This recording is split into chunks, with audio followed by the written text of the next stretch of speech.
So what I'm consciously trying to do to keep inspired in this very intense time is to do my best to live in the present moment, to try to embrace what life is bringing me and flow with it. If everything were to turn back the way it was, I'm not sure if I would want to live my life in the same way. The things that mattered to me the most were the things that I wasn't always giving the most energy to. I think this is really the time that all of us have to work on things that we've been running from or hiding from, and work on our relationships. It's a wonderful time to deepen and work with things that we have been putting aside. It's really an opportunity to transform ourselves and to transform the world. Go inside, and find out who is that being? Who are you really? A change is about to come. And wanting to cooperate with that change itself feels so inspiring. It's like, wow, what a privilege to be a part of this process. That's like the most interesting aspect about something like this, right?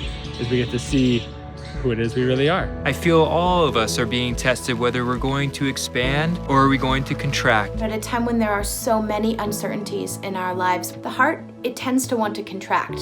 Fear, anxiety, worry, these are things that make us feel smaller. The way that we combat that is to express the opposite, and gratitude is something that just bursts our heart open, and it allows us to be a source of light and a source of power in the world around us. But that's really hard to do when you're by yourself. And so having a community of people who are like-minded, who are all actively trying to stay inspired, to be happy, and choosing to see the good in any situation really makes all the difference. The way I've been staying inspired is to think less about myself and think of ways in which I can be of service to those around me, even if I'm just completely stuck in my own apartment. It's one thing that gets me confused.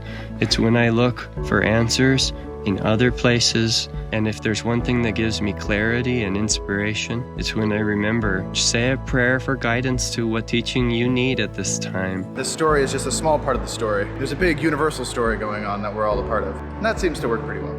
The most important thing we can be doing is staying positive, and in yogic terms, that would mean just basically keeping our energy really high and keeping fresh, moving energy in our life.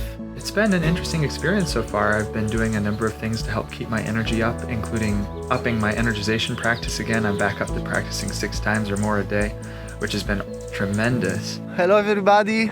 To keep my energy high, I think of others, I do something for others. So this is a beautiful way to keep ourselves active and positive and happy.